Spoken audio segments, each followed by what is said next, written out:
24 April 2026 তারিখে আনুমানিক রাত 11টার দিকে চট্টগ্রাম থেকে বুনিয়াদী প্রশিক্ষণ শেষে কুমিল্লায় ফেরার পথে কাস্টমস কর্মকর্তা বুলেট বৈরাগী নিখোঁজ হন। নিখোঁজের 12 ঘন্টা পর 25 এপ্রিল সকাল 7:45টার দিকে ঢাকা চট্টগ্রাম মহাসড়কের কোটবাড়ি এলাকা একটি হোটেলের পাশের ফুটপাত থেকে ময়নামতি হাইওয়ে থানা পুলিশ তার মরদেহ উদ্ধার করে। তার মুখমণ্ডল সহ শরীরের বিভিন্ন স্থানে আঘাতের চিহ্ন পরিলক্ষিত হয়। উক্ত ঘটনায় ভিকটিমের মা বাদী হয়ে অজ্ঞাতনামা আসামিদের বিরুদ্ধে কুমিল্লা জেলার সদর দক্ষিণ মডেল থানায় একটি হত্যা মামলা দায়ের করে। ভিকটিম বুলেট বৈরাগী 41তম BCS এর নন ক্যাডার হিসেবে কাস্টমস, এক্সারসাইজ ও ভ্যাট বিভাগে যোগদান করেন এবং কুমিল্লার বিবির বাজার স্থলবন্দর সহকারী রাজস্ব কর্মকর্তা হিসেবে কর্মরত ছিলেন। এই ঘটনাটি সারা দেশে ব্যাপক চাঞ্চল্যের সৃষ্টি করে এবং বিভিন্ন সামাজিক গণমাধ্যম, ইলেকট্রনিক ও প্রিন্ট মিডিয়ায় গুরুত্বের সাথে প্রচারিত হয়। উক্ত ঘটনার সাথে জড়িতদের আইনের আওতায় নিয়ে আসার জন্য র্যাব এর বিভিন্ন টিম নিয়ে সাথে সাথেই মাঠে নেমে যাই আমরা আমাদের কাজ করতে। এরই ধারাবাহিকতায় আমাদের গোয়েন্দা নজরদারি বৃদ্ধি করা হয়। সেই সময় তাদের মাধ্যমে আমরা তথ্য প্রযুক্তির সহায়তায় এবং আরও কিছু প্রাপ্ত গোপন সংবাদের ভিত্তিতে গত 26 এপ্রিল 2026 তারিখে র্যাব 11-র একটি আভিযানিক দল কুমিল্লা জেলার বিভিন্ন এলাকায় অভিযান পরিচালনা করে এবং অভিযান পরিচালনা করার মাধ্যমে উক্ত হত্যাকাণ্ডের সাথে জড়িত অভিযুক্ত মোহাম্মদ সোহাগ, ইসমাইল হোসেন জনি, ইমরান হোসেন হৃদয়, রাহাত হোসেন জুয়েল এবং মোহাম্মদ সুজনকে কুমিল্লা হতে গ্রেফতার করা হয় এবং এই হত্যাকাণ্ডের সাথে সংশ্লিষ্ট একটি সিএনজি, চাপাতি, সুইচ গিয়ার, ফোর্জিং হ্যামার এবং অন্যান্য দ্রব্যাদি উদ্ধার করা হয়। প্রাথমিক জিজ্ঞাসাবাদে জানা যায় যে গ্রেফতারকৃতরা একটি সংঘবদ্ধ অপরাধ চক্রের সক্রিয় সদস্য। অভিযুক্তরা কুমিল্লা শহরের দূর দূরান্ত থেকে আগত যাত্রীদের রাতের বেলা টার্গেট করে তাদের সিএনজি বা অটোতে তুলে ধারালো অস্ত্রের ভয় দেখিয়ে এবং আঘাত করে ছিনতাই, ডাকাতি সহ বিভিন্ন ধরনের অপরাধ সংগঠন করে আসছিল। ঘটনার দিন অর্থাৎ 25 এপ্রিল 2026 তারিখে রাতে গ্রেফতারকৃতরা সিএনজি নিয়ে কুমিল্লা জেলার জাগরঝুলি বিশ্ব রোড এলাকায় ছিনতাইয়ের উদ্দেশ্যে অবস্থান করছিল। রাত আনুমানিক 3টার সময় ভিকটিম বুলেট বৈরাগী চট্টগ্রাম থেকে বুনিয়াদী প্রশিক্ষণ শেষ করে বাস যোগে কুমিল্লার জাগরঝুলি বিশ্ব রোডে পৌঁছায় এবং বাস থেকে নামলে গ্রেফতারকৃত জুয়েল ভিকটিমের গন্তব্যস্থল সম্পর্কে জানতে চায়। তখন ভিকটিম জাঙ্গালিয়া যাওয়ার কথা বললে সিএনজির পেছনে যাত্রী ছদ্মবেশে থাকা গ্রেফতারকৃত সোহাগ ও হৃদয় ভিকটিমকে তাদের পাশে বসতে বলে। সিএনজিটি জাগরঝুলি হতে জাঙ্গালিয়ার উদ্দেশ্যে রওনা দেওয়ার পর গ্রেফতারকৃত সোহাগ ও হৃদয় মিলে ধারালো অস্ত্র দিয়ে ভিকটিমকে আঘাত করে ও ভয়ভীতি প্রদর্শন করতে থাকে। এ সময় গ্রেফতারকৃতদের সহিত ভিকটিমের ধস্তাধস্তিও হয়। ধস্তাধস্তির এক পর্যায়ে অপর অভিযুক্ত জনি চাকু বের করে ভিকটিমকে ভয় দেখায়, মারধর করে এবং ভিকটিমের সাথে থাকা নগদ টাকা, মোবাইল ও অন্যান্য মালামাল জোরপূর্বক ছিনিয়ে নেয়। অতঃপর সিএনজিটি কোটবাড়ি বিশ্ব রোড অতিক্রম করলে অভিযুক্তগণ ভিকটিমকে ধাক্কা দিয়ে চলন্ত সিএনজি থেকে ফেলে দিয়ে দ্রুত ঘটনাস্থল থেকে পালিয়ে যায়। গ্রেফতারকৃতদের আঘাত ও ধাক্কা দিয়ে ফেলে দেওয়ার ফলে মাথার পেছনে প্রচণ্ড আঘাত পেয়ে ভিকটিম ঘটনাস্থলে মৃত্যুবরণ করে।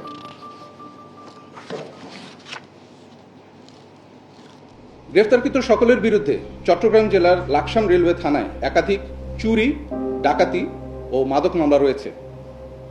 গ্রেফতারকৃতদের বিরুদ্ধে পরবর্তী আইনানুগ ব্যবস্থা গ্রহণের জন্য যে আইনি কার্যক্রম, সেই কার্যক্রম চলমান রয়েছে।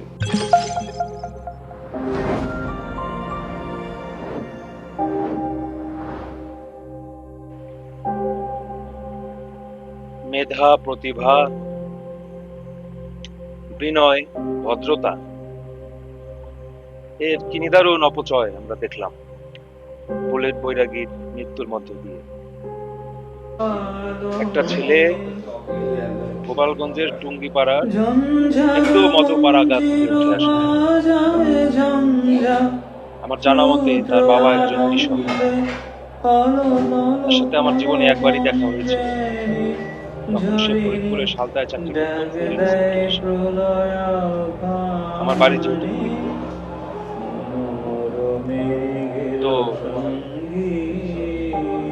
প্রায় 1-2 ঘন্টা আমার সাথে সে আড্ডা দিল আমার এবং আমার মায়ের সাথে। সে তার ক্যারিয়ার নিয়ে চিন্তার কথা জানালো, আমার প্রশংসা করলো, সেটা আলাদা বিষয়। সে বলল, দাদা আপনি যেরকম উঠে আসছেন কষ্ট করে, সংগ্রাম করে, আমরা হলে থেকে দেখেছি, হলে থাকতে দেখা হয় নাই, পরিচয় হয় নাই, কিন্তু এখন আপনার কাছে আসছি, আপনি আমাকে একটু বুদ্ধি দেন কিভাবে বিসিএস ভাইবা পার করতে পারি। আমার তো ভাইবা দেই, কিন্তু আমার তো বিসিএস ক্যাডার তো হয় না। তো নন ক্যাডারে ফুড ইন্সপেক্টর ছিল, আর 41 বিসিএস এ তখন খুব সম্ভবত অ্যাসিস্ট্যান্ট রেভিনিউ অফিসার, যেটা সহকারী রাজস্ব কর্মকর্তা,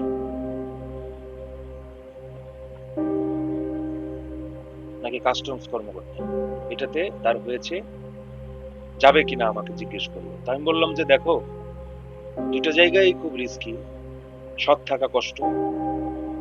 তুমি যদি নীতি আদর্শ নিয়ে চলতে চাও তাহলে এই দুটো চাকরি ঝুঁকিপূর্ণ, তারপরেও তোমার যেটা ভালো মনে হয় তুমি সেটা করো।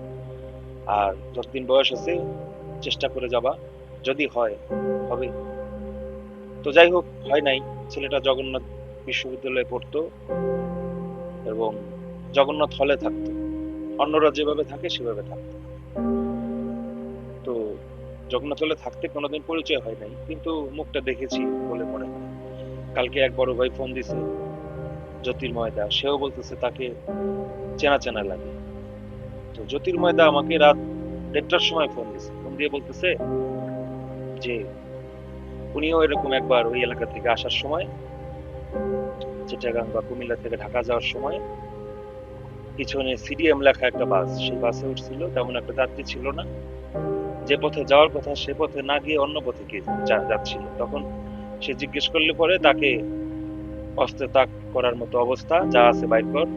তখন তাড়াতাড়ি উনি নাকি গেটের থেকে নেমে গেছে, নেমে যে যাত্রী বাইরের মানুষের হেল্প চাইছে, পরে সে সেটাতে পাচ্ছে।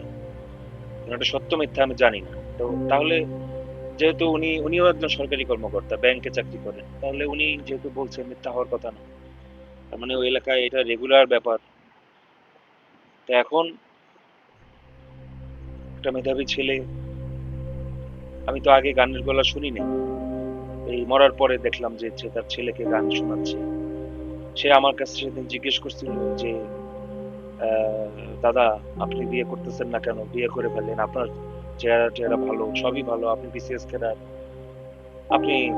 তা আমি তো আমার এই যে শ্রীঅঙ্গনের সাথে জমি নিয়ে বিরোধ, বাবার মৃত্যু, অশোকজনক মৃত্যু, তারপরে নানা রকম প্রতিকূলতার কারণে হচ্ছে না, বারবার বদলি, এসব কারণে আমি যেটা বললাম যে আমার একটু সময় লাগবে ভাই, বাড়িঘর ভাঙাচোরা ভেঙে রাখছে, মন্দির টন্দির, তুমি করে ফেলো। তো বললো, দাদা আমি ভাবছি সেটাই করব, খুঁজতেছি নেই। আমি বললাম যে খোঁজো, দেখো ভালো মেয়ে পাইলে করে ফেলো। তো এরপরে দেখলাম যে হঠাৎ করে ফেলছে। তা আমাকে দাওয়াত দিছে কি দেয় নাই আমার ঠিক মনে নেই, তবে আমি যেতে পারিনি। এখন আমার আগের আইডিটা তো চলে গেছে, এই জুলাই বিপ্লবের আগে আগে ওটা গায়েব হয়ে গেল। নতুন আইডি খুলছে, এরপরে কিভাবে যেন যুক্ত হয়েছে, কিন্তু অনেকদিন ধরে সেরকম যোগাযোগ নেই। কিন্তু ও যে হ্যাপিলি ম্যারিড কাপল হয়েছে, বউয়ের সাথে ছবি দেয়, ডিএসএলআর এর ছবি তোলে, বাচ্চাকে নিয়ে ছবি তোলে, আমার দেখে খুব ভালো লাগে। আমি লাভ রিয়েক্ট দিই, কখনো কেয়ার রিয়েক্ট দিই। দেখলাম যে এপ্রিলের 1 তারিখেও আমি ওদের বাড়ির ছবিতে লাভ রিয়েক্ট দিছিলাম। তো এর মধ্যে আর যোগাযোগ হয় নাই, যেহেতু আমি নানা ঝামেলায় থাকি, আর কয়জনের সাথে যোগাযোগ করি। সত্যি কথা বলতে কি, আমরা যারা মোটামুটি পাবলিক ফিগার, সাংবাদিকতা করছি, এখন শিক্ষা ক্যাডারে আছি, কিন্তু আমাদের একটা ভাস্ট পপুলেশনের সাথে আমাদের চলাফেরা করতে হয়। আমাদের তো গণ্ডিটা সীমিত না। এই জন্য সীমিত যদি হইতো 10-12 জন 100 জন, তাহলে তাদের সাথে রেগুলার যোগাযোগ হতো। সবাইকে দেখি ফেসবুকে, কেউ ফোন দিলে কথা বলি, আমি নিজে থেকে সাধারণত কাউকে ফোন দিই। তো এখন বিষয় হচ্ছে যে ওর সাথে ওরকম যোগাযোগ নেই। তো এখন এই ঘটনাটা হওয়ার পরে, দেখার পরে আমি তো আমার খুব খারাপ লাগতেছে। স্বাভাবিক। একদিনও কথা হইছে, তারপরেও যেহেতু ও আমার কাছ থেকে বুদ্ধি পরামর্শ উপদেশ নিছে, আমি একজন শিক্ষক, সে আমার ছোট ভাইয়ের মতো বা ছাত্রের মতোও বলা যায়, কারণ যেহেতু ক্যারিয়ার রিলেটেড পরামর্শ নিছে আমার কাছ থেকে, আমি তার কাছ থেকে কোনো এর জন্য প্রণামী বা যেটাকে বলে যে আমি কোনো নেই নাই, আমি ফ্রিতেই পরামর্শ দিছি। কিন্তু এই জন্য আমার একটা লায়াবিলিটি আছে, তার মৃত্যুটা কিভাবে হলো এটা আমার একটু জানার অধিকারও আছে। তো যেটা দেখতে পেলাম, ও মরার পর থেকে আমি মানে ওই দিন যেদিন মৃত্যুর সংবাদ পেলাম, ওই দিন 5টা 6টা পর্যন্ত বিকাল আমি খেতে পারিনি, এবং কান্নাও করছি। কারণ যারা একটু লেখক কবি সাহিত্যিক মানুষ হয় তারা একটু আবেগী হয়, এটাই স্বাভাবিক। তো এরকম একটা জলজ্যান্ত মানুষ চলে গেল। এখন কালের কণ্ঠ না, কালবেলা নিউজ করছে, অনেকগুলো দেখলাম করছে। একটাতে বলা ছিল সুঠাম দেহি, আকর্ষণীয়। হ্যাঁ, তার মধ্যে তো সব রকম গুণাবলী আছে। সরকারি চাকরি, নন ক্যাডার চাকরি, ক্যাডার না হোক, নন ক্যাডার চাকরি, অনেকে বলে শিক্ষা ক্যাডারের যে কাস্টমস কর্মকর্তা, রেভিনিউ অফিসার, তারপরে ভূমি অফিসের যেসব পদ, সাব রেজিস্ট্রার, এগুলো পাওয়ারের এবং সম্মানের এবং উপরে ইনকামও আছে। অনেকে বলে, এবং অনেকে চলেও যায় ছেড়ে। তো আমি পড়ে আছি, সেটা আমার নীতি আদর্শ নিয়ে আমার একটা দেশ গড়ার পরিকল্পনা, সেটা আলাদা বিষয়। চেষ্টা করছি প্রশাসন, পুলিশ, ফরেনে যাওয়ার, হয় নাই, সরকার আমাকে দেয়নি, এটা আমার ব্যর্থতা। যাই হোক, ও গেছে, ওর অনেক কিছু দেওয়ার ছিল দেশকে। আমি জানি না কর্মস্থলে কোনো কারণে কারোর সাথে ঝামেলা ছিল কিনা, কোনো ইনকোয়ারি বা কোনো কিছু জানি না। আর একটা ছেলে ট্রেনিং এ গেল, ট্রেনিং এ গিয়ে এত সুন্দর প্যারেড করলো, এবং ও তো রেগুলার জিমও করতে মনে হয়, ওর বডি যে ওর তো ঘুরেই দেখলাম না। জিম টিম করা ছেলে, সে মানে হঠাৎ করে নাই হয়ে গেল। তো এখন র্যাবের কর্মকর্তা ব্রিফিং শুনলাম, যেটা দেখলাম যে স্বাভাবিকভাবে এটাকে ছিনতাই বলে চালানো হচ্ছে, ছিনতাই বলা হচ্ছে। ছিনতাই হতেই পারে, কিন্তু ছিনতাইয়ের পেছনে কোনো ইন্ধন আছে কিনা, কোনো কারণ আছে কিনা, এটাও খুঁটিয়ে দেখা দরকার। আমি তো ঘটনার পরেই এটা ফেসবুকে পোস্ট করে মাননীয় প্রধানমন্ত্রী জনাব তারেক রহমান, মাননীয় স্বরাষ্ট্রমন্ত্রী জনাব সালাউদ্দিন আহমেদকে ট্যাগ করে, বাংলাদেশ পুলিশ, বাংলাদেশ আর্মিকে ট্যাগ করে কিন্তু আমি বিচার চেয়েছিলাম। আমি জানি না এর কারণে প্রশাসন পরিষদ তৎপর হয়েছে কিনা, এবং আমি সংশ্লিষ্ট জেলার ডিসিএসপি স্যারকেও আমি মেসেজ করেছি, এবং আমি একটা পোস্টে বলেছিলাম সম্ভাব্য কারণ কি হতে পারে ছিনতাই। প্রথম বলেছিলাম নিছক ছিনতাই হতে পারে, পরে কিন্তু আরো কতগুলো কারণ ছিল। এখন সবগুলো কারণ যাচাই বাছাই করা হয়েছে কিনা আমি জানি না। আর যেটা বলা হচ্ছে যে অভিযুক্তদের বিরুদ্ধে নাকি আগেই মামলা ছিল, চুরি, মাদক, বিভিন্ন রকম মামলা। তাই এই মামলার আসামিগুলো বাইরে থাকে কি করে, দৃষ্টান্তমূলক শাস্তি কেন হয় না? আমি সেদিন অফিসার্স ক্লাবে আড্ডায় একজন বিচারকের সাথে কথা হলো, জুডিশিয়াল ম্যাজিস্ট্রেট।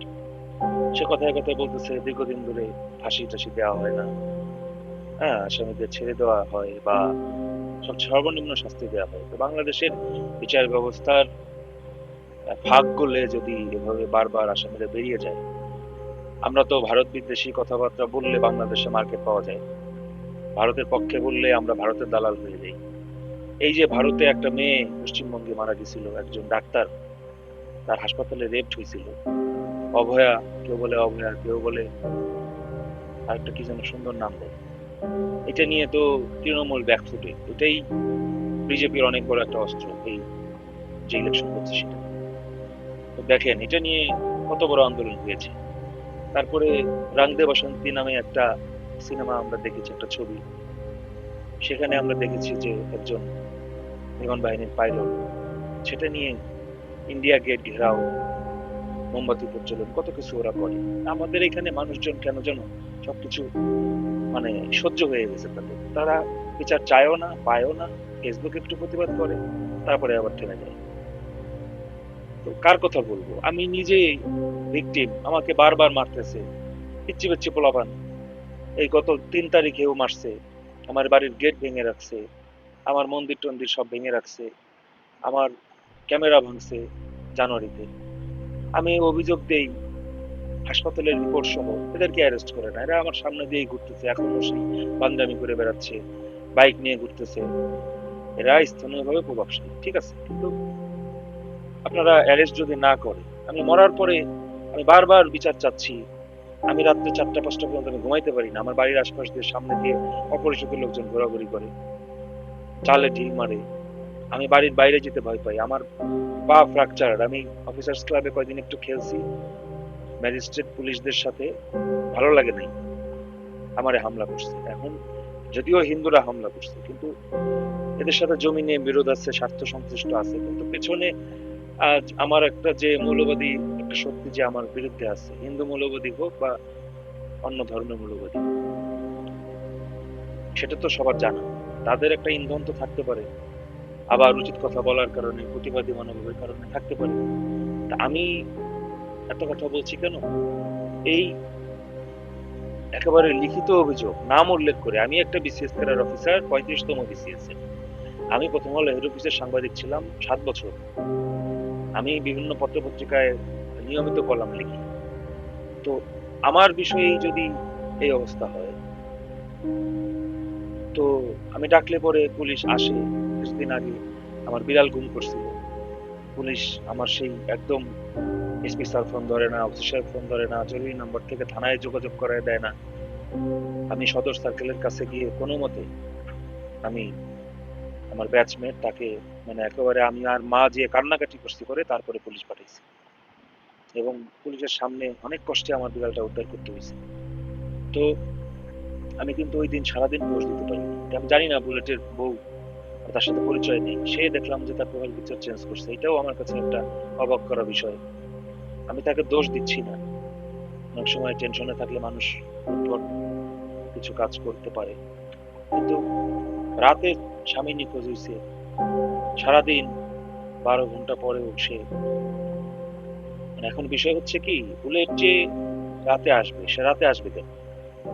বুলেট তো একটা মেধাবী ছেলে, তার কি এইটুকু জ্ঞান নাই যে রাতের বেলা চলাফেরা করা এই রোডে ঝুঁকিপূর্ণ? এবং সে যে আসতেছে এটা জানবে কারা? তার আত্মীয় স্বজন, মানে আপনজন, বাবা মা। বাবা মা তো সন্তানের ক্ষতি করবে না, বউ জানবে।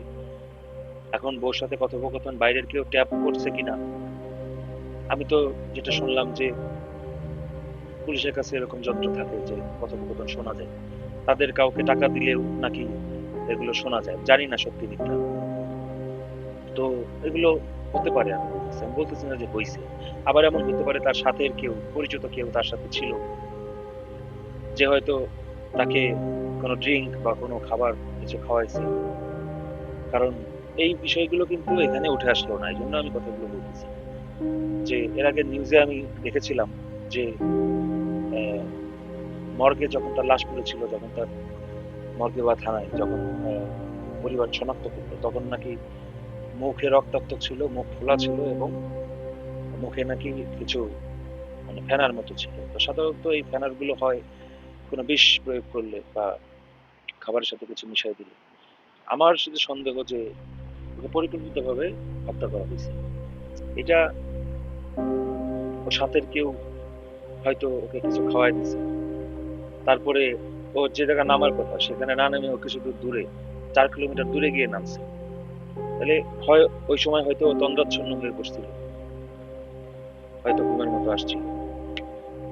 যাই হোক, এমন হতে পারে যে নামতে চেয়েছিল, তো হয়তো ড্রাইভার বা হেল্পার বলছে, ভাই এখানে নাইবেন না, সামনে নামাই দিব না, ওইখানে আপনি গাড়ি পাবেন।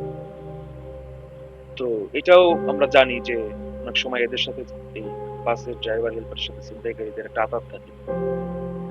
তারা বলে দিছে কিনা যে এখানে অমুক যাইতেছে, আর তারা দেখে তো একটা অফিসার মনে হয় একটা।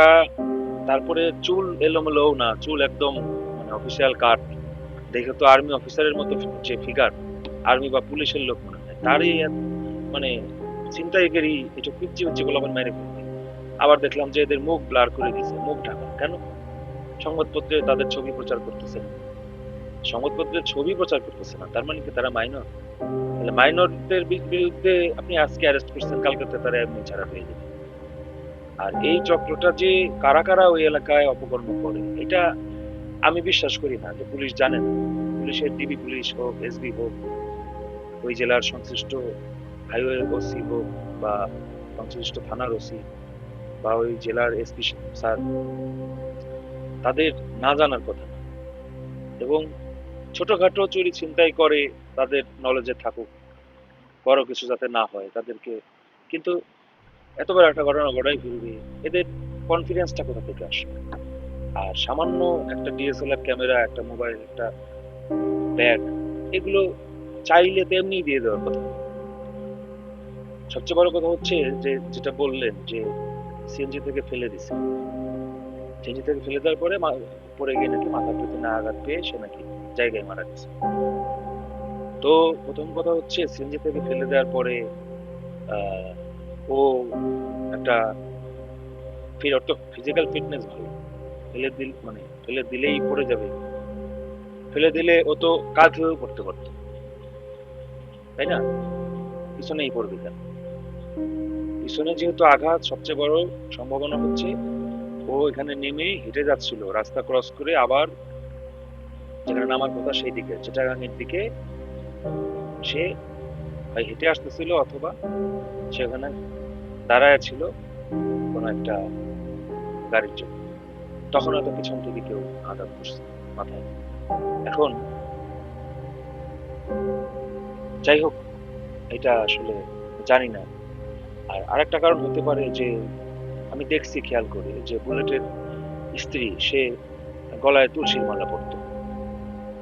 বুলেটও তুলসীর মালা পরে কিনা আমি জানি না। যখন কেউ দীক্ষা নেয় অনেক সময় মালা পরে, তো মালার কথাটাই কারণে বলতেছে। আমি নিজে মালা পরি না, আমি সাম্প্রদায়িকতায় বিশ্বাস করি না, কিন্তু এটা অনেকে হিন্দুদের মধ্যে বিশ্বাস অনেকে করে যে এটা পড়লে নাকি মানে ঠাকুর ভালো রাখবে, এরকম কিছু। তো আমার মা তো সেই, আমি যখন আর্মি মেডিকেলে ভর্তি পরীক্ষা দিই তখন দক্ষিণেশ্বর কালী মন্দির থেকে একটা লাল সুতা আনছিল, আমি ডাঙাতে পড়ে গেছি, আমার হাতা তখন গোটানো থাকতো, ওইটা দেখে আইএসএসবির আগের ধাপে আমার বাদ দিয়ে দিল। আমার এটা নিয়ে প্রশ্ন করলো আর্মি অফিসাররা, এটা কেন করছো? আমি বললাম স্যার মা দিছে এই জন্য। তুমি কি এটা বিশ্বাস করো কিনা? আমি বললাম যে আমি স্যার কিছু বিশ্বাস করি না, তবে মা বলছে আমি ঢাকায় একা থাকি, এটা করলে আমার কোনো ক্ষতি হবে না। তো এরপরে তারা, আমি বললাম স্যার আপনি বললে খুলে ফেলি, বাসার জন বললো যে না না, খোলার দরকার নেই। আমি আইকিউ টেস্ট দিলাম, খুব ভালো পরীক্ষা দিলাম, কিন্তু আমার হলো না। এরপরে ওইটার জন্য 2-3 মাস সময় গেছে, আমি আর কোথাও অ্যাপ্লাই করতে পারিনি। তারপরে আমার বাবা এটা নিয়ে খুব হতাশায় ছিল। আমার বাবাকে কোনোদিন কান্নাকাটি করতে দেখিনি, কিন্তু ওই সময় আমার বাবা যখন শুনলো যে আমার হয় নাই, আমার বাবা কান্না করছে। আমার বাবা বীর মুক্তিযোদ্ধা অ্যাডভোকেট কমল কৃষ্ণ গুহ এবং বাবু পরিধি, কোটার জন্য আবেদনই করেন নাই, আমার কোটা ছাড়াই চাকরি, মুক্তিযোদ্ধা সনদ ছাড়াই চাকরি। যাই হোক, এত কথা আপনারা অনেকে জানেন যারা আমার নিয়মিত পোস্টগুলো দেখেন। এখন বিষয় হচ্ছে যে, তো তুলসীর মালা দেখে তাকে টার্গেট করছে কিনা। আর একটা কথা হচ্ছে, স্বরাষ্ট্রমন্ত্রী মহোদয় সংসদে যেভাবে জ্বালাময়ী বক্তৃতা দেন, এটা তো ওনারই এলাকা, চিটাগাং বিভাগ, মানে কক্সবাজারের এমপি। তো সেখানে ওনার প্রতি বিদ্বেষ থেকে, ওনার প্রতি রাগ থেকে কেউ এই এলাকায় এই ঘটনাটা ঘটাইলো কিনা, যে ঠিক আছে জুলাই সনদ বাস্তবায়ন করবি না, হুম, ঠাট্টা তামাশা লাগাস সংসদে, দেখ কেমন লাগে। আবার ওনার বিরুদ্ধে একটা অভিযোগ আছে, উনি নাকি শিলংয়ে ছিল, শিলং সালাউদ্দিন বলে, আবার অনেকে ওনাকে ভারতের দালালও বলে, আমারও যেরকম বলে। এই জন্যই টার্গেট করে হিন্দুরে মারলো কিনা, এবং গলায় মালা দেখে যাতে ইস্কন ভারতের থেকে চাপ আসে, হ্যাঁ, যাতে বিএনপি সরকার স্থায়ী হইতে না পারে, যাতে আবার ইলেকশন হয়, এরকম অনেক কিছু হতে পারে। এটাকে স্বাভাবিক চিন্তাই বলে আমার মনে হচ্ছে না। স্বাভাবিক চিন্তাই তারা এরকম একটা, তারা দেখে বোঝা যাচ্ছে যে সে একটা অফিসার মানুষ, আর সবচেয়ে বড় কথা হচ্ছে কি, বুলেট তো সালতা নগরকান্দায় চাকরি করে গেছে। সালতা, নগরকান্দা আর ব্রাহ্মণবাড়িয়া, এই জায়গাগুলো তো দেশ বিদেশে মানে খ্যাতিমান জায়গা, তাই না? এই মানুষগুলো কি করে, রাতের বেলা টর্চ লাইট জ্বালায় তারা সামান্য কারণে তারা মারামারি করে, এবং সেই বর্ষা টর্ষা নিয়ে তারা টোটা টোটা নিয়ে যারা যুদ্ধ করে, এটা তো সর্বজন বিদিত। সালতায় যে ছেলে চাকরি করছে, সেই ছেলে তো সালতা থেকে ফরিদপুর শহরে আসা যাওয়া করছে চাকরি করতে। সে সালতা থেকে কি কোনোদিন রাতের বেলা আসছে? আমি জানি না। সে কি জানবে না যে রাতের বেলা ওই ওই রাস্তাটাও ঝুঁকিপূর্ণ দিতে পারে? রাতের বেলায় কেন আসলো? সে তো অপেক্ষা করে পরের দিন সকালে আসতে পারতো। ট্রেনিং ইনস্টিটিউটে সাধারণত রাতে থাকার সুযোগ থাকে। আমি যখন নাইমে ট্রেনিং করছিলাম, রাতের বেলা অনেকের সাথে আসার সুযোগ ছিল। একজন ম্যাডাম, তার নাম বলবো না, খুলনায় চাকরি করে, উনি এই বুলেটের ওয়াইফ আবার তার সরাসরি স্টুডেন্ট। উনি আমাকে বলছিলেন যে চলেন স্যার একসাথে যাই।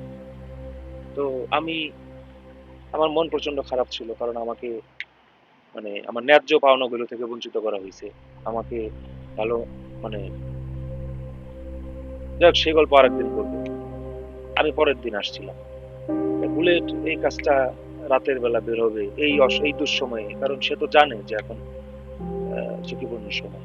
তারপরে সে আসলো, আসার পরে সে, আর সবচেয়ে বড় কথা হচ্ছে তার কাছে ছিনতাইকারীরা যদি অস্ত্র বের করে তাক করে তার কাছে চায়, তো সে, তার কি পরাণে ভয় নাই, জীবনে ভয় নাই? তার কি বাড়িতে যে বউ বাচ্চা রয়েছে তাদের চিন্তা নাই?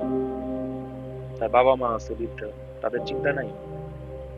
তো বাচ্চাটার দিকে তাকায় হইলেও সে তো সব দিয়ে দিবে। সে তো আর নিশ্চয়ই তার সাথে ধস্তাধস্তি করবে না। এটা ধস্তাধস্তি বলতেছেন আপনার, আমি জানি না আসলে সে করছে কিনা। ধস্তাধস্তি যদি সিএনজির মধ্যে হয়ে থাকে, হতে পারে, কিন্তু সাধারণ লজিক কি বলে যে সে তো দিয়ে দিবে, বলবে ভাই ঠিক আছে আপনারা নিয়ে যান সবকিছু, আমি আমি নেমে যাই। আর পিচ্ছি পিচ্ছি পোলাপান এরা এত সাহস পায় কোথা থেকে? পিচ্ছি পিচ্ছি পোলাপান বাইক নিয়ে আমার বাড়ির সামনে আসা যাওয়া করে, তাদেরকে পুলিশ ধরে না, প্রশাসন ধরে না। দীর্ঘদিন ধরে আমি ভিডিও ফুটেজ সহ অভিযোগ দিচ্ছি। তারা যেদিন চাপা দিবে সেদিন হাহাকার হবে। সেদিন মানে কি বলবো, এই যে আমাকে সেদিনই তো মেরে ফেলতেছিল প্রায়। আমি সিসি ফুটেজ সহ দিচ্ছি যে মাইরে ফেল মাইরে ফেল। স্থানীয় কিছু লোকজন আমার বাঁচাইছে, নাহলে তো আমি ওই দিন মরে যেতাম। বারবার এরকম হচ্ছে, আমি আতঙ্কে ঘরে থেকে বেরোতে পারতেছি না। আমি অসুস্থ বিছানায় পড়ে আছি। একবার বরফ দেই, একবার পানি গরম দেই, একবার মলম ডলি, ওষুধ খাই। এখন এই যে ব্যথার ওষুধ খাচ্ছি, ব্যথার ওষুধ খাওয়া তো এত খাওয়া উচিত না, কিন্তু খাচ্ছি।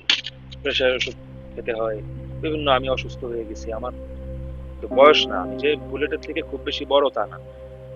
আমার এই পোস্টের পরে একজন নক করে বলছে যে মানে আমাকে নিয়ে অনেক বড় কিছু, মানে আমার ব্যাকগ্রাউন্ড আবার পোস্ট দেখে মনে হয়েছে, কারণ আমি প্রথমত যখন লিখতাম আজ থেকে এক যুগ আগে আমি বড় বড় ফিচার করছি, প্রথম পাতার ফিচার নিউজ।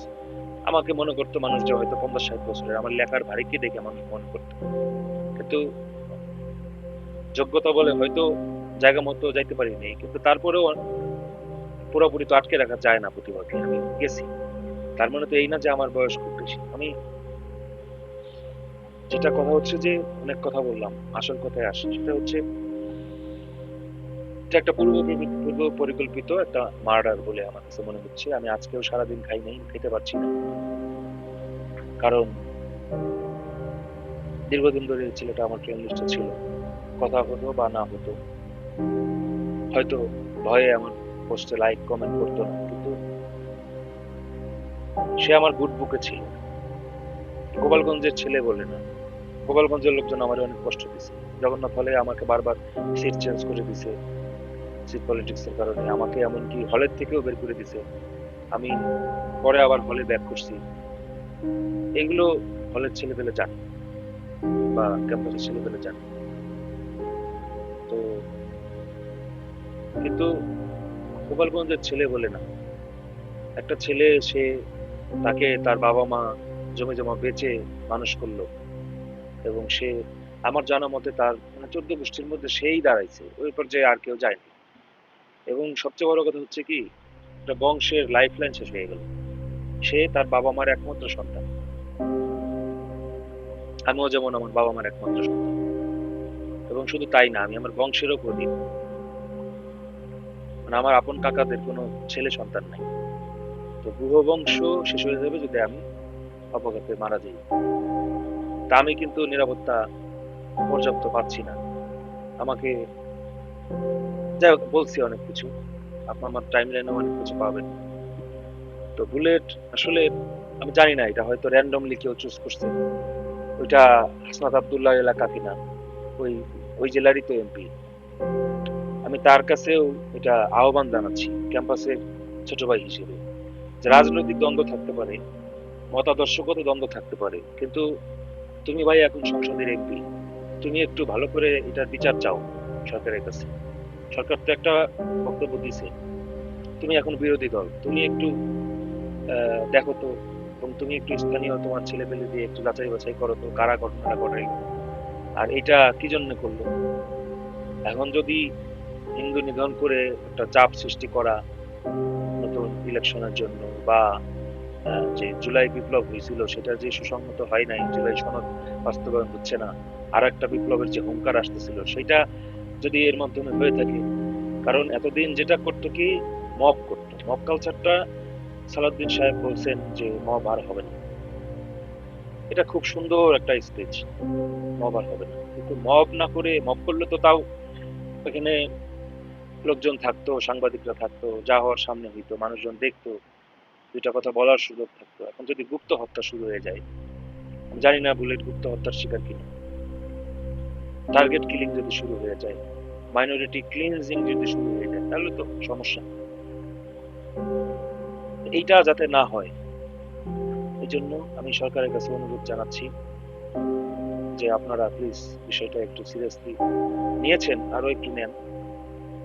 আমি তো একজন সরকারি কর্মকর্তা, একজন শিক্ষক, আমি আর কি করতে পারি। আমি, আমার ছোট ভাই, আমার আপন ভাই নাই, আমার পরিচিত কেউ মারা গেলে, যে ছেলেগুলো আমার বাড়িতে ডেলিভারি দিতে আসে বা পথে দেখা হয়, বা একটা রিক্সা চালক বা একটা মুদি দোকানদার, তাদেরও কিছু হলে আমি প্রতিবাদ করি। আজ থেকে 10-12 বছর আগে আমার এক স্কুল ফ্রেন্ডের মেয়ে হয়তো শিশু হাসপাতালে মারা গেছিল, সেটা নিয়ে আমি প্রতিবাদ করছিলাম।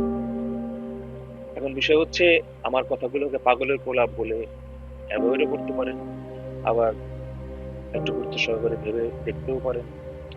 কারণ এই সরকার একটা, মানে, যদিও সাংবিধানিক জটিলতার কথা অনেকে বলে, কিন্তু যেহেতু একটা ডিফ্যাক্টো সরকার, কারণ যিনি প্রধানমন্ত্রী ছিলেন তিনি চলে গেছেন, দেশ তো চালাইতে হবে, সেই প্রেক্ষিতেই তো সরকারকে সবাই বৈধতা দিছে, বা আগের সরকার চালাইছে। এখন আপনারা একটা নির্বাচনের মাধ্যমে আসছেন, আপনাদের বৈধতাটা তুলনামূলক আরো বেশি। তো যোগ্য মানুষগুলোকে আপনারা একটু জায়গা মতো বসান। যে আমার মতো লোক, আমি আমি বলতেছি না যে আমি খুব যোগ্য, কিন্তু কিছুটা যোগ্যতা তো আমার আছে। আমার মতো ঘাত প্রতিঘাত খেয়ে ওঠা মানুষ কিন্তু বাংলাদেশে কম আছে। তো আমার জীবন ইতিহাসটা একটু গোয়েন্দাদের কাছ থেকে খবর নেন, একটু দেখেন আমার শিক্ষা প্রতিষ্ঠানগুলো, এলাকা, যে জায়গাগুলোতে চাকরি করছি। তো আমি যদি ওই এলাকার দায়িত্বে থাকতাম, ওই এলাকার ছিনতাইকারী, চাঁদাবাজি, মাস্তান, এদেরকে দৌড়ের উপর রাখতাম। আর যদি সাময়িক আপোষ করতেও হতো, আমি একটা শর্ত দিতাম, যে কারো জীবন নেওয়া যাবে না। তোমরা মালপত্র অল্প কিছু যদি নিতেও চাও, এটা অফিসিয়ালি বলা যায় না, কিন্তু আমার মনে হয় এটা করে। না হলে এত তাড়াতাড়ি এরা ধরা পড়ে গেল, কারা কারা কোথায় কি করে, এটা কারো নজরের বাইরে থাকে না, এটা চাইলেই বের করা যায়। তো এখন কথা হচ্ছে যে, যে থানা থেকে অস্ত্রগুলো লুট হয়েছে সেগুলো ফিরে আনা জরুরি, নিরাপত্তা বিধান করা সবচেয়ে বেশি জরুরি রাষ্ট্রে, যে কারণে বিএনপিকে সবাই একতরফা ভোট দিয়ে এবং সংখ্যাগরিষ্ঠতা দিয়ে সরকারে এনেছে। সবাই বিশ্বাস করছে যে বিএনপি ক্ষমতায় আসলে মুক্তিযুদ্ধ চেতনার পক্ষে বাংলাদেশ থাকবে, একটা নিরাপদ ভবিষ্যৎ আমরা পাবো, নিরাপদ জীবন আমরা পাবো, এবং সেটার জন্য সময় লাগবে, ঠিক আছে, কিন্তু তাও তো 2 মাস হয়ে গেল।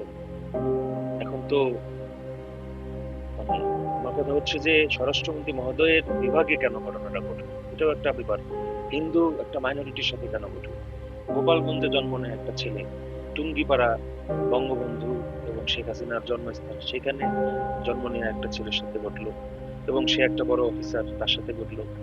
সবকিছু মিলায় না কেন জানি মনে হয় যে কেউ টার্গেট করছিল, টার্গেটেড কিলিং হতে পারে। সাধারণ চিন্তাই বলে আমার কাছে মনে হচ্ছে না।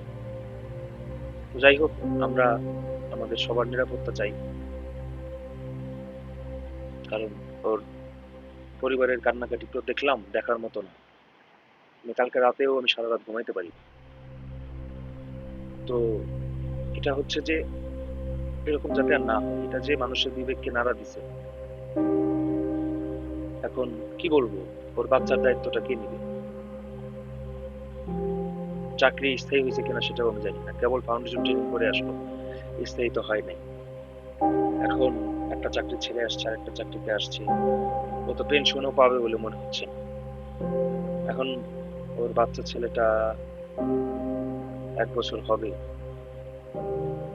এই ভিডিওগুলো বড় হয়ে দেখবে যে ওর বাবা ওকে গান শোনাইতো। আমার বাবাও আমাকে খুব ভালোবাসতো। আমার বাবা যখন মারা গেল, সেই লাশের উপরে আমার মাও এইভাবে মানে তাকে জড়ায় ধরে কান্নাকাটি করছে। যেটা দেখলাম যে বুলেটের স্ত্রী করতেছে, তো এই দৃশ্যগুলো আসলে দেখার মতো না। ওর বাচ্চা ছেলেটা বড় হয়ে এই ভিডিওগুলো দেখবে। আসামিদের ছবি ব্লার করে দেওয়া হয়েছে, এদের তার মানে এরা মাইন, তার মানে এদের কোনো বিচার হবে না। এরা কিছুদিন জেল থাকবে, আবার বেরিয়ে আসবে, আবার এরকম খুন খারাপি করবে। তো বাংলাদেশে আইন পরিবর্তন করা দরকার, যে মাইনর যারা, তারাও মানে 18-র নিচে, তারাও যদি কোনো অপরাধ করে থাকে, তাদেরকেও যাতে সর্বোচ্চ শাস্তির আওতায় আনা যায়, এই আইনটা করার জন্য। কারণ দেখা গেছে কি, অনেক সময় এর পিছনে পরিবারেরও ইন্ধন থাকে, যে 8, 10টা 15টা 20টা জন্মাইলাম, ঠিক আছে, 1টা 2টা গেল বিপদে, তারা মাইনর থাকতে থাকতে এই তুই কর, কামাই করলো। এখন মাইনর বলেই ছাড় দেওয়া উচিত না, নারী বলেই এক্সট্রা সুবিধা দেওয়া উচিত না। অপরাধীকে অপরাধী হিসেবে ট্রিট করতে হবে, তাহলেই সমাজের সাধারণ মানুষ, নিরপরাধ মানুষ, মেধাবী মানুষ, আমজনতা, হোক সে ভিক্ষুক, সে নিরাপত্তা পাবে, শান্তিতে বাঁচতে পারবে। এখন আপনি বলতে পারেন আমেরিকাতেও তো খুন হত্যা হচ্ছে, হ্যাঁ হচ্ছে, কিন্তু বাংলাদেশেও হচ্ছে, কিন্তু এটাকে যতটা কমায় আনা যায়, এই জন্য আমাদের নীতি নির্ধারণী পর্যায়ে কিছু চেঞ্জ আনা দরকার। আর এমন অফিসারদেরকে নিয়োগ দিতে হবে, এমন অফিসারদেরকে জায়গা মতো বসাইতে হবে, যারা চ্যালেঞ্জ নিতে পারে, সাহসী পদক্ষেপ নিতে পারে, এবং যারা ছোটবেলা থেকেই প্রতিবাদী, ভোকাল, অন্যায় করে না এরকম। এটা তো অস্বাভাবিক, মানে খুঁজে বের করা অসম্ভব কিছু না। যে ছেলেটা ভাইবা দিচ্ছে, সেই ছেলেটার ভাইবার আগেই তার ব্যাকগ্রাউন্ড চেক করা যায়, যে ছেলেটার ব্যাকগ্রাউন্ড কি। কারণ শুধু ছাত্রলীগ বলে 200তে 180 এরকম দিচ্ছে, 190 দিচ্ছে বলে আমরা শুনছি। এখন ছাত্র দল বলে দিবে কিনা আমি জানি না। এখন বিষয় হচ্ছে যে এটা না করে, যেই ছেলেটা আগে থেকেই সৎ, মেধাবী, প্রতিবাদী, চেঞ্জ মেকার, তাকে যদি আপনি, সে যদি রিটার্নে একটু কম মার্ক পেয়েও থাকে, তাকে যদি ভাইভাতে আপনি একটু মার্কটা বাড়ায় দিলেন, কারণ ওই 10 মিনিট 20 মিনিট আধা ঘন্টা তো তাকে যাচাই করার জন্য যথেষ্ট না। এবং ওইখানে মাথার চুল কয়টা, হাকিম চত্বরে কয় কাপ চা বিক্রি হয়, প্রশ্নগুলো করা, এগুলোর মাধ্যমেও অনেক জবাব পাওয়া, যাচাই বাছাই করা যায়, আমি অস্বীকার করছি না।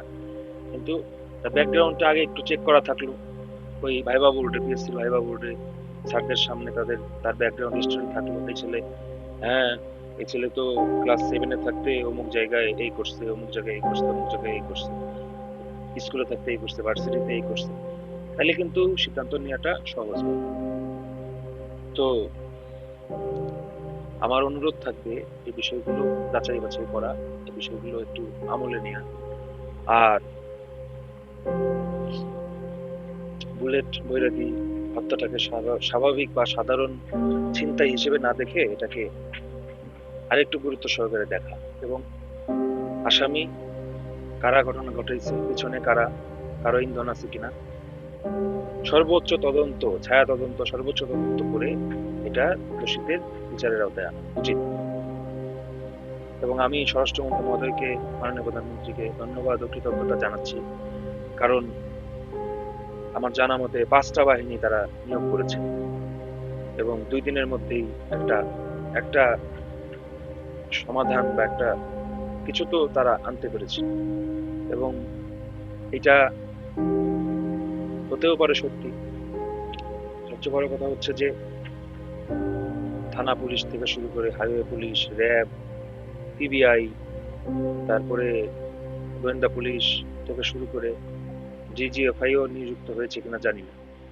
আমার জানা মতে অনেকগুলো সংস্থা কাজ করেছে। তো রাষ্ট্রের এই অর্গানগুলোকে শক্তিশালী করতে হবে। সেনাপ্রধান সেদিন বলেছেন, মাননীয় সেনাপ্রধান, যে রোহিঙ্গা সমস্যার সমাধান ওই দিনই হয়ে যাবে যদি আমাদের আকাশ যথেষ্ট স্ট্রং, আমাদের বিমান বাহিনী। তো আমাদেরকে আসলে নিজেদের মেরুদণ্ড সোজা করতে হবে, নিজেদেরকে শক্তিশালী হতে হবে। এটার জন্য যে রাষ্ট্রের সাথে সম্পর্ক ভালো রাখলে আমরা উন্নত হইতে পারবো। আমরা তেল গ্যাস চাইলেই পাবো, আমরা সস্তায় খাদ্যপণ্য পাবো, ওদেরও লাভ হবে, আমাদেরও লাভ হবে, এবং আমরা উভয়ে মিলিয়ে এগিয়ে যেতে পারবো, তাদের সাথে সুসম্পর্ক রাখবো, এবং ধর্মের ভিত্তিতে কাউকে যেন টার্গেট কিলিং করা না হয়, হোক সে মুসলিম, হোক সে হিন্দু, হোক সে বৌদ্ধ। আমরা সবাই বাংলাদেশি, আমরা সবাই বাঙালি। পাহাড়ি যারা, তারাও বাংলাদেশি, তাদেরও সুস্থভাবে সুন্দরভাবে বেঁচে থাকার অধিকার আছে। তো অনেক কথা বলে ফেললাম, যদি কোনো দোষ ত্রুটি হয়ে থাকে ক্ষমা সুন্দর দৃষ্টিতে দেখবেন। আর যদি ভালো লাগে শেয়ার করবেন, কারণ কথাগুলো কাউকে না কাউকে তো বলতে হবে। আজকে বুলেট বৈরাগী গেছে, কালকে অন্য কেউ যেতে পারে, দেবদুলাল গুহও যেতে পারে, তখন কথাগুলো থাকুক।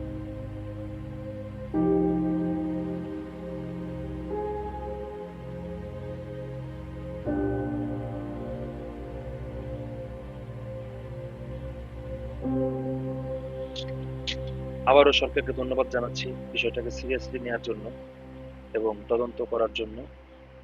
আমার বিশ্বাস ছায়া তদন্ত চলতে থাকবে, আরো কেউ জড়িত কিনা সেটা তদন্তে বেরিয়ে আসবে এবং আমরা সুষ্ঠু বিচার পাবো।